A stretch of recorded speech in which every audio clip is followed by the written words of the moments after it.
Bonjour à tous. Dans cet épisode de la série sur la guerre commerciale lancée par le président Donald Trump contre le monde, nous allons examiner ce qui se passe entre les États-Unis et le Canada et la guerre suicidaire qui a eu lieu entre les deux pays au cours des dernières 24 heures.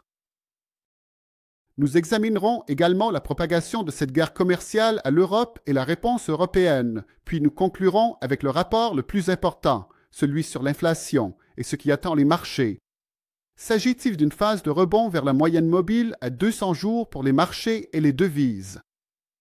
Ou s'agit-il d'une phase d'effondrement et d'un déclin brutal des épisodes importants?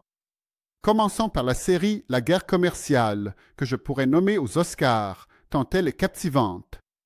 Ces dernières 24 heures, nous avons discuté. Le premier ministre Ford impose des droits de douane pouvant atteindre 25% sur le secteur de l'énergie, et plus particulièrement sur l'électricité. L'électricité coûte désormais 25% de plus à New York, au Minnesota et au Michigan, ce qui pourrait représenter une perte d'environ 100 $ pour chaque citoyen. Le président Trump a pris cette décision avec une grande colère et vous a demandé « Comment pouvez-vous nous imposer de l'énergie? Comment l'énergie américaine peut-elle provenir du Canada? Comment prenez-vous cette décision? Je vais vous imposer des taxes que vous n'avez jamais vues auparavant. Je vais mettre 25% sur le fer sur lequel j'ai mis 25%, et il deviendra 50%, et 20% deviendront 50%. L'ensemble du secteur automobile sera privé de pièces de rechange, et les pièces de rechange sont, à mon avis, une menace suicidaire, et les plus importantes d'entre elles sont bien sûr le fer et l'aluminium. Au lieu de représenter 25%, elles sont passées à 50%. On peut donc affirmer que toutes les entreprises canadiennes de fer et d'aluminium feront faillite si elles ne trouvent pas de solution de rechange. Il prend également une décision et vous annonce que nous allons faire de l'Ontario un pays pauvre, notamment dans le secteur automobile, et des pièces détachées, et que nous allons transférer ces pièces à partir du 2 avril, en augmentant fortement les taxes sur celles-ci. Bien sûr, nous vous rappelons que la population ontarienne dépend fortement de l'industrie automobile et des pièces détachées, qui représentent environ 19% des exportations de la ville d'Ontario. Cela dépend des voitures. On parle de 36 milliards de voitures dans l'industrie automobile et de 15 milliards de pièces détachées. Plus de 125 000 emplois dépendent du secteur automobile au Canada. Environ 8% des industries relèvent du secteur automobile, ce qui a touché l'Ontario. Ce projet, lourd et exigeant, aura de lourdes conséquences sur une grande partie des emplois, d'autant plus que les États-Unis exercent une pression sur le Canada en matière de pièces détachées et d'automobiles depuis longtemps, non pas 1 an, mais 4 ou 5 ans. Ils ont notamment davantage insisté sur les pièces détachées et les automobiles en général, et ont transféré cette technologie ou l'industrie automobile au Mexique ces derniers temps, bien sûr, lorsque le premier ministre de l'Ontario a bien se reculer, car sa menace était suicidaire, et la décision de Trump l'était aussi. Donc, il y a eu un recul de l'Ontario, qui a dit qu'il n'imposerait pas de droits de douane sur le secteur de l'énergie. Trump, de son côté, a aussi fait marche arrière sur une partie, en disant qu'il allait ramener les droits de 25% sur l'acier et l'aluminium. Mais regardez combien d'instabilité il y a eu, tout ça en 24 heures. Le Canada vend une grande partie de ses obligations américaines. En même temps, Trump impose des droits de douane de 25% sur l'acier et 20% sur l'aluminium. Les Européens et les Japonais demandent à Trump de réduire ses taxes, car leurs industries dépendent de l'acier et de l'aluminium. Étage 20% sur l'acier. Les Européens et les Japonais, et bien sûr le Japon, supplient Trump, s'il vous plaît, réduisez cette taxe, car tout dépend des industries. Les pays manufacturiers dépendent fortement du fer et de l'aluminium. Le Japon est un pays industriel et son industrie sera fortement affectée. Si son fer est devenu cher, et c'est ce que le ministre japonais ne cherche pas à obtenir, mais que le président Trump a refusé de réduire les taxes, l'Europe menace d'imposer des droits de douane sur le fer et l'aluminium américain. Voyez. La guerre commerciale a commencé à toucher le secteur du fer et de l'aluminium. Tout cela, à mon avis, fera grimper les prix des industries du monde entier. Voyons ce que l'avenir réserve à la guerre commerciale entre l'Amérique et l'Europe. Mais je peux vous dire à qui cela profite. Je peux vous dire avec certitude que le président Xi Jinping et la Chine observent le président Donald Trump et prennent une décision diamétralement opposée à celle de Donald Trump. Donald Trump mène une guerre commerciale contre tout le monde. Je suis convaincu que le président Xi Jinping s'efforcera de soutenir commercialement la population dans la période difficile qu'elle traverse. Le deuxième phénomène qui, selon moi, se produira, c'est que le président Trump privilégiera une situation gagnant-perdant. Dans ce cas, on s'engagera davantage dans une logique gagnant-gagnant. Il y aura peut-être de l'instabilité.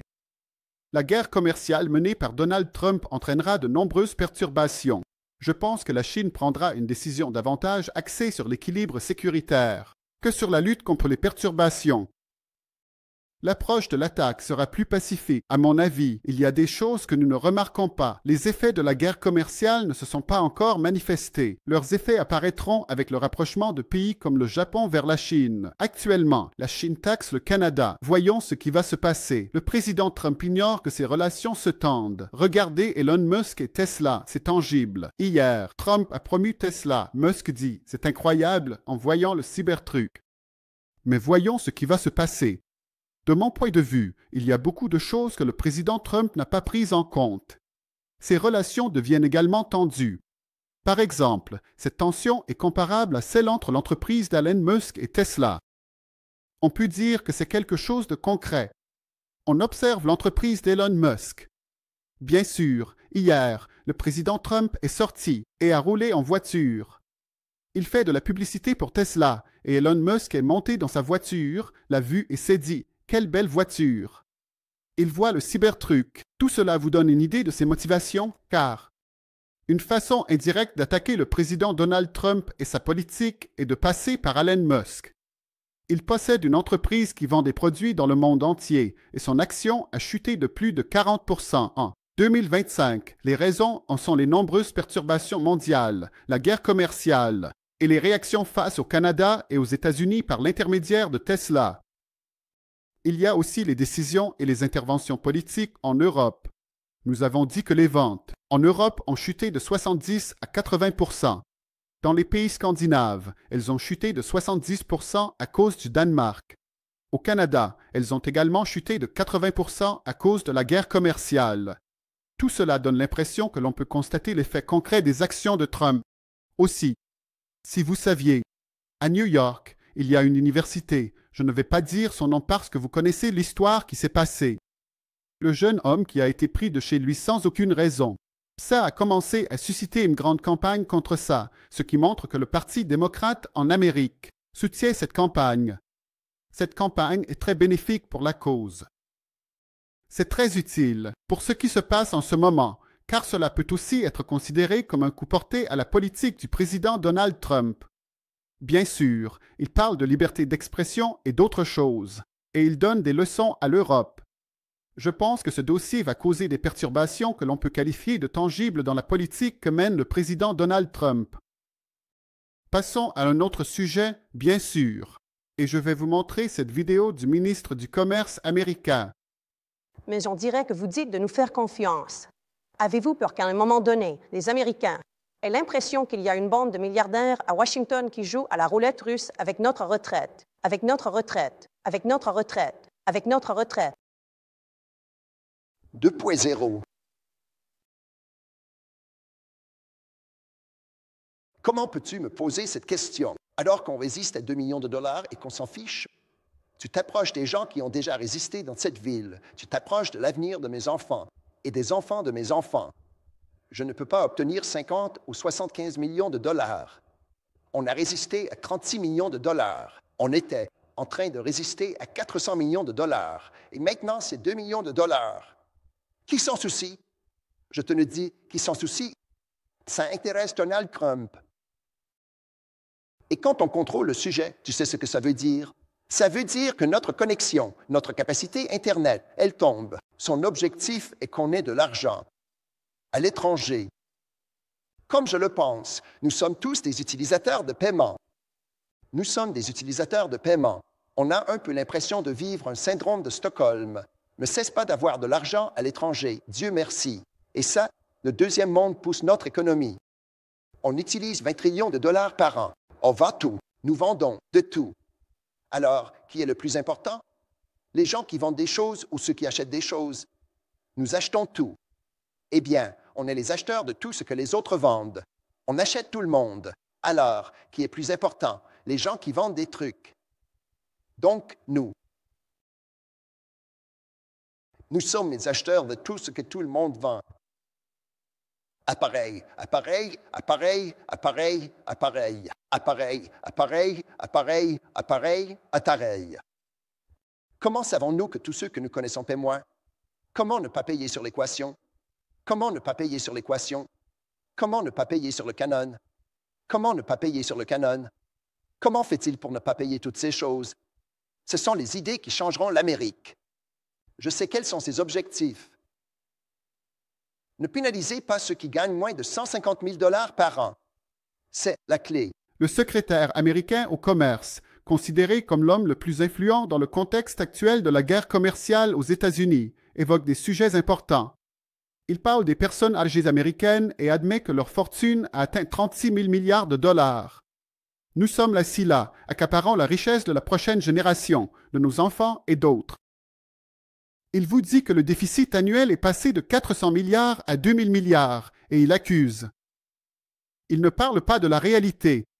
La réalité est que, même sous l'administration Trump, le déficit continue d'atteindre 2 000 milliards. Il affirme avec une totale confiance que les droits de douane n'auront pas d'impact sur l'inflation ni sur les citoyens et il souhaite transférer des industries aux États-Unis. Cela profitera aux recettes du gouvernement américain. Il souhaite réduire les impôts des citoyens. Or, comment réduire les impôts des citoyens alors que le déficit s'élève déjà à 2 000 milliards et que les recettes fiscales constituent le principal profit? Les revenus les plus importants du gouvernement américain ne peuvent compenser cette différence. Je vous dis donc qu'il y a une contradiction flagrante dans les propos du ministre américain du Commerce. Comme nous l'avons dit, le plan américain repose sur une pensée unique. De mon point de vue, il s'agit d'imposer des taxes douanières, d'augmenter les prix des produits non américains et de forcer les gens à partir aux États-Unis. Comme s'ils pouvaient se rendre en Amérique en un jour et une nuit, sans que cela ne leur coûte rien d'ouvrir des usines. La Réserve fédérale réduit l'inflation et les taux d'intérêt, et l'inflation provient des impôts.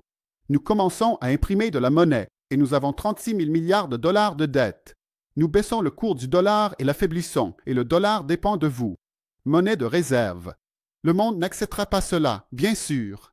Nous baissons les impôts des citoyens et allégeons ainsi leur fardeau. Tel est le plan américain. Je suis totalement surpris. Mais par exemple, une étude importante est sortie de CNBC et cette étude avec les PDG de Ford et de General Motors te dit que la pire décision que tu peux prendre, c'est de commencer à déplacer les usines du Canada et du Mexique vers les États-Unis parce que ça nécessite d'abord des investissements énormes dans un contexte de taux d'intérêt élevés. Ça demande au moins ça pour déplacer les usines. Du Canada aux États-Unis, il faut environ 4 ans et des investissements pouvant atteindre 4 milliards de dollars. On veut imposer des taxes aujourd'hui, alors qu'au Ghana, on transporte des produits. Nos entreprises se retrouveront donc dans une situation très difficile. C'est un entretien très important dans le secteur automobile, considéré comme l'un des secteurs industriels les plus importants. Par ailleurs, si l'on considère le secteur des semi-conducteurs, les projets de financement évoqués par le président Biden, si vous vous souvenez bien. Jusqu'à présent, avec des investissements de 53 milliards de dollars de la part du gouvernement pour les infrastructures dans le secteur des puces, ça n'a pas encore été mis en œuvre. Ça fait 4 ans que ça traîne. Ça n'a pas été mis en œuvre avec les paquets financiers. Ici, le président Trump ne veut même pas leur donner des paquets financiers. Je vous dis que la stratégie a beaucoup de défauts, selon moi. Passons à un autre sujet, bien sûr. La discussion sur la Réserve fédérale. Jérôme Powell et tout le monde attend le rapport sur l'inflation. Tout le monde attend aussi la décision de la Réserve fédérale après ce rapport. Je peux vous dire que les marchés financiers entrent dans une phase importante. Comme vous l'avez vu dans l'épisode précédent, on a cassé la barrière des 200 jours de moyenne mobile et on a connu une forte baisse. Mais je pense qu'il y aura un rebond, Dieu seul sait. Je pense que le rapport sur l'inflation aujourd'hui, je vous rappelle que le rapport précédent était à 3 et on s'attend à ce qu'il descende à 2,9. C'est les attentes pour l'année par rapport à l'année précédente. C'est à propos du dollar. L'indice des prix à la consommation pour le mois dernier est prévu d'augmenter à 0,5, alors qu'on s'attendait à ce qu'il descende à 0,3. De plus, le corps est prévu de passer de 3,3 à 3,2. Est-ce que ça va arriver? Est-ce que l'inflation va diminuer? Je pense que l'inflation pourrait, peut-être, ce rapport sera positif, même si c'est temporaire. Pourquoi? Parce que le prix du pétrole a chuté de manière significative ces dernières semaines, même les prix des œufs. On a connu une forte baisse, et je pense qu'on pourrait voir ça. C'est mon avis. Je crois que si le rapport était. Donc, si c'est en dessous de 2,9, attendez-vous à un fort rebond des marchés vers la moyenne mobile de 200 jours, puis il y aura une autre décision. Si, bien sûr, le rapport est pire que ça, soyez sûr qu'il y aura une forte chute des marchés. Je pense qu'aujourd'hui est un jour important pour les marchés. Il faut vraiment suivre ce qui se passe. Donc, mes prévisions, et je dis Dieu seul sait, parce que je ne parie pas, vous me connaissez, vous savez comment j'investis, mais les indicateurs me donnent l'impression que les marchés vont monter aujourd'hui. On atteint la moyenne mobile de 200 jours, puis on regarde de manière générale si l'inflation est en baisse. Je peux vous dire avec certitude qu'elle n'est pas en baisse, c'est juste une baisse temporaire, car une grande partie des droits de douane n'a pas encore été activée directement. Je vous parle toujours de l'importance de Walmart. Près de 80% des produits de Walmart et d'Amazon sont fabriqués en Chine.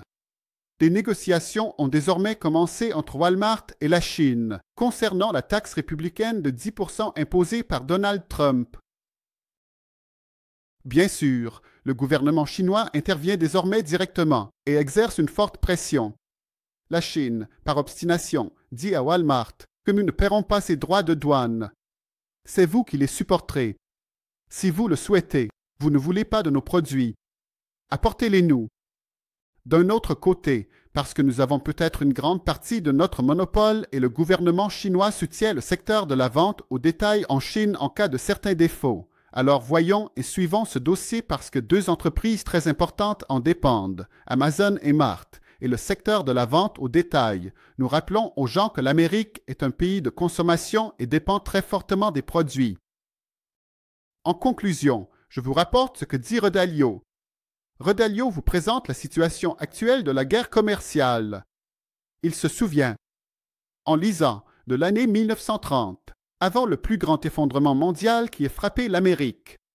Elle a imposé des droits de douane, dont une grande partie a touché l'Allemagne. La loi Hoover est très célèbre. Il s'agit de la loi Tariq.